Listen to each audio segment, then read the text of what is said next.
En el año 47 el presidente era Robinson Álvarez Marín, que luego famoso porque hizo el campeonato de campeones.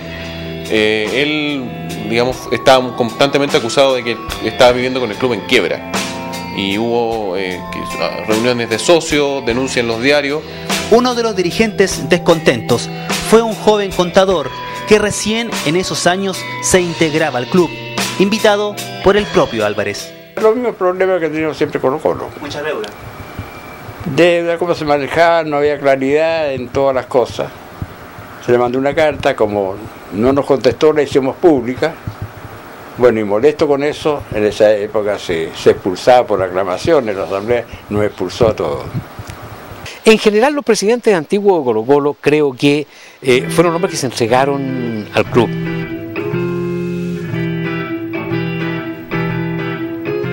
Que yo compramos la casa de Cienfuegos, entregamos unos cheques para Ismael Edward, y esos cheques los cubrí yo cuando vencieron. ¿Sabe qué quiere decir? ¿Que usted compró la sede de Cienfuegos con su patrimonio? Claro, pero a nombre de Colo-Colo. Sí.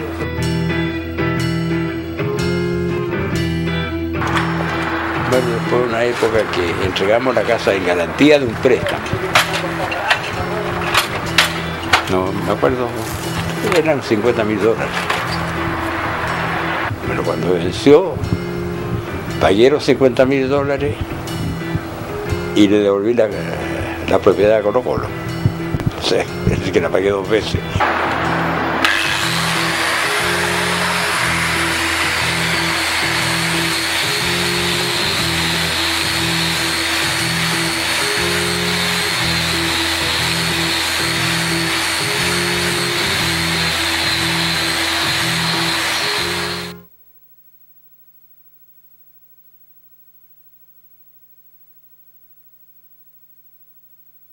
No solo la Colotón y el abogado José Luis Jofré han sido un dolor de cabeza para los síndicos.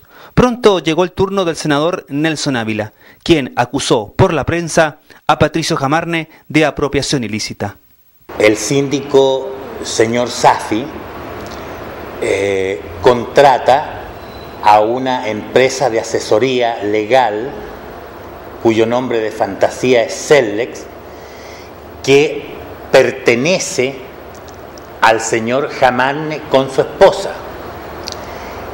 Y cuando se produce el enroque, esto es, el señor Jamarne pasa a ser síndico titular y Safi suplente, la asesoría de Cellex continúa.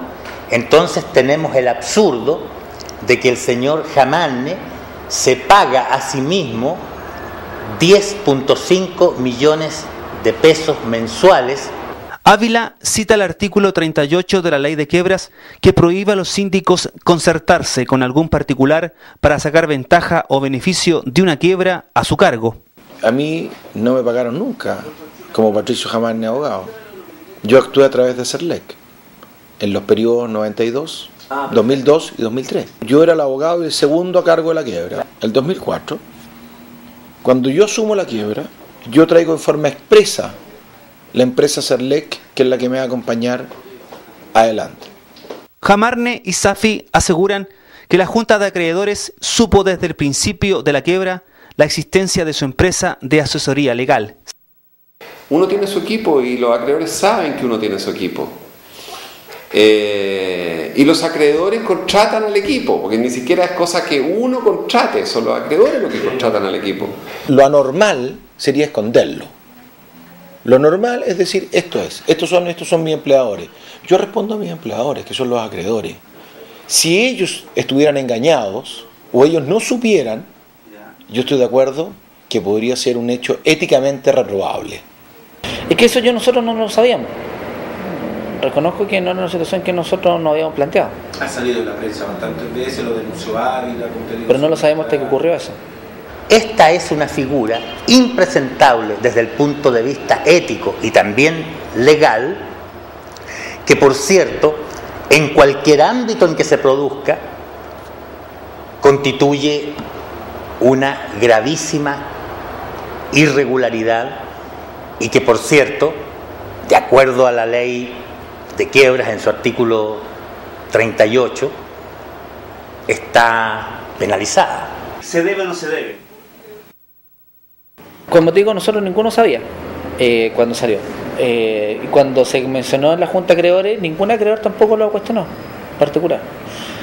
Yo tengo mi opinión. Ahora, lo que sí te puedo decir que me parece que, o sea, no me parece, está resuelto que ya, no está señalado expresamente, pero ya no está compareciendo personas que están vinculadas a través de los medios de comunicación.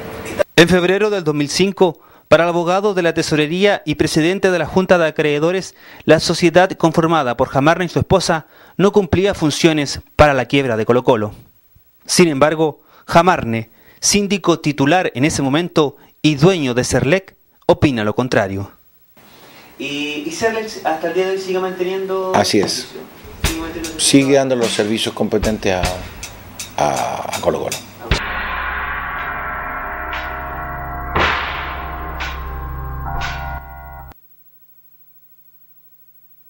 Se termina 1952 y con ello 3 gobiernos sucesivos de corte radical.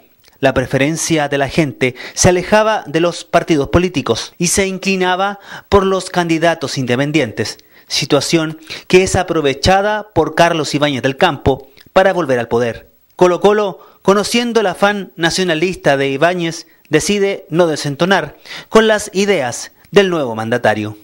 Chilenizamos el equipo, solamente jugadores chilenos. Se buscaba primero que Colo-Colo representara lo que realmente era, como decir, Chile es Colo-Colo y teníamos los mejores jugadores, tanto es así que en una selección había 11 jugadores de Colo-Colo, ¿no?, integrando la selección. Esto es algo que comúnmente no se dice. Yo creo que una de las razones de por qué Colo-Colo tuvo un equipo chileno, que no absolutamente chileno durante muchos años, fue porque el gobierno, y especialmente en la época de Ibáñez, le pagaba a Colo-Colo un incentivo anual por tener un equipo sin extranjeros.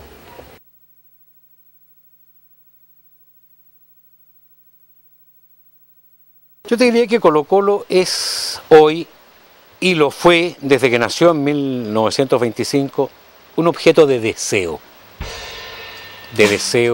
de poder, de deseo de figuración, posiblemente de ambiciones financieras también.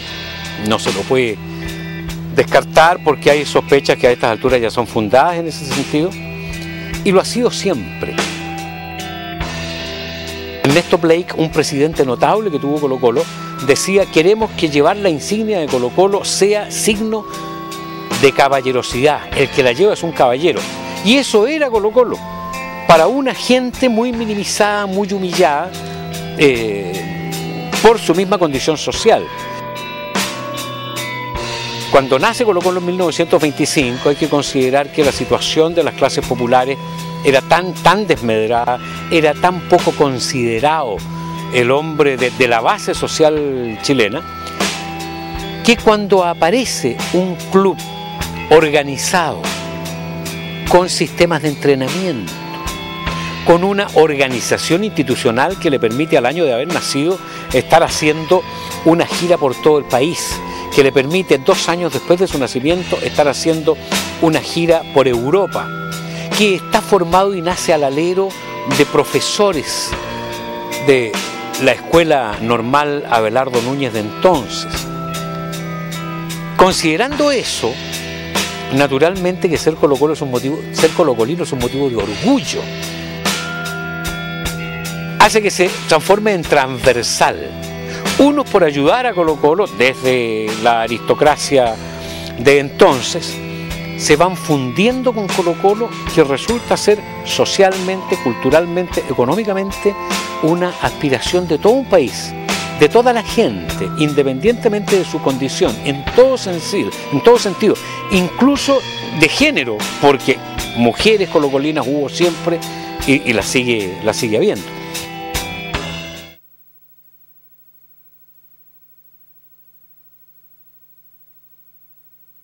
Colo-Colo ya es una institución consolidada con fama y popularidad dentro de la hinchada nacional. e incluso una entidad simpática para los medios de comunicación que perciben que con Colo-Colo en portada venden. Pero a pesar de los éxitos, en 1968 Colo-Colo tenía una situación económica tan mala que debió ser intervenido, e irónicamente le corresponde hacerlo al expresidente Antonio Naván, que en ese momento formaba parte del ente rector del fútbol.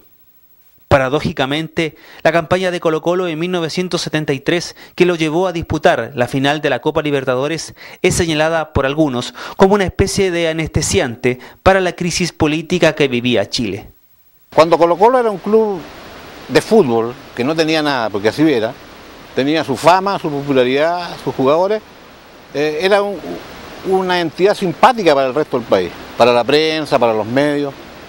Colo-Colo era gracioso para todo el mundo. Pero cuando llegamos a la época de los 70 y empieza a dibujarse un poco, a esbozarse las políticas de marketing deportivo, de negocio, del club mismo, en un negocio que antes hacían otros, seguramente, porque eso siempre existió, y Colo-Colo empieza a marcar rumbo, pautas, vanguardia, empieza a conquistar enemigos. En ese momento, el club es presidido por Héctor Gálvez, que inaugura el estadio aun cuando no está terminado, por lo que su uso es por un corto tiempo. Pero el problema de Gálvez fue que, por tratar de llegar a la concreción del sueño del Estadio Monumental, despotenció el equipo, desarmó el equipo del año 73-72, no se preocupó de traer figuras de peso y, por último, no se preocupó de fortalecer a Colo-Colo a nivel de socio, pese a la popularidad. Entonces eso sirvió de excusa para que fuera acusado de mala administración y fue sacado de la presidencia de Colo-Colo por la intervención que antes mencionaba del banco VHC, del grupo Vial, con acusaciones que nunca se comprobaron, con acusaciones que terminaron siendo falsas y que terminaron sacando al último presidente elegido de Colo-Colo durante mucho tiempo. Eso ocurre cuando se coloca a la gente del VHC, el grupo económico más importante de la época, en Colo-Colo, y con un rol muy significativo. Con lo que se suponía que era una administración técnico-financiera del club, cosa que nunca sucedió. Lo que pudieron poner como plata se lo llevaron todo y dejaron al club en el más absoluto descrédito. Si este modelo económico neoliberal, muy nuevo en ese momento, muy discutido todavía en ese momento, era capaz de sacar a Colo-Colo de una crisis casi permanente y llevarlo a ser una institución reconocida, fuerte y exitosa deportivamente, bueno, si lo lograban hacer en Colo-Colo, significaba que también se podía hacer en el resto de Chile. Gana el Colo-Colo 2-1, ya. Y si pierdo, pierdo.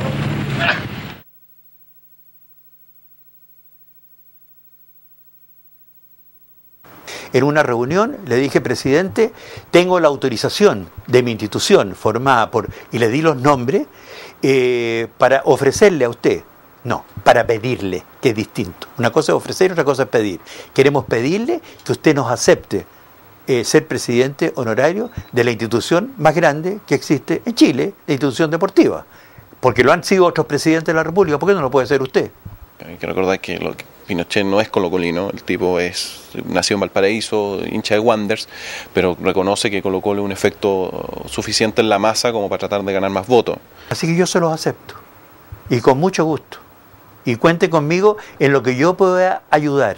Lo que buscaba Pinochet es adherirse a Colo-Colo para buscar apoyo popular. Bueno, pero ¿quién lo decía eso? La gente de izquierda.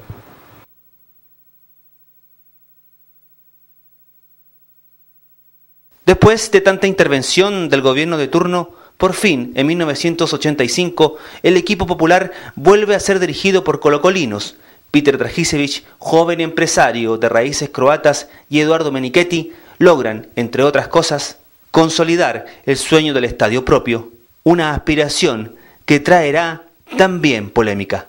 El famoso golpe más efectivo que hasta el día de hoy le pena a Colo-Colo, por así decirlo, que es el supuesto apoyo que Augusto Pinochet dio para la construcción del Estadio Monumental. 300 millones de pesos que jamás llegaron a Colo-Colo, porque él los prometió el 1 de octubre del año 88, el 5 de octubre fue el plebiscito que dijo que él no continuaba y el asunto quedó tapado. Esa plata nunca llegó a Colo-Colo. Bueno, en el caso del Estadio Monumental, el aporte del Estado fue cero. Porque lo que nos prometieron en ese minuto, que eran varios millones de dólares, una vez inaugurado el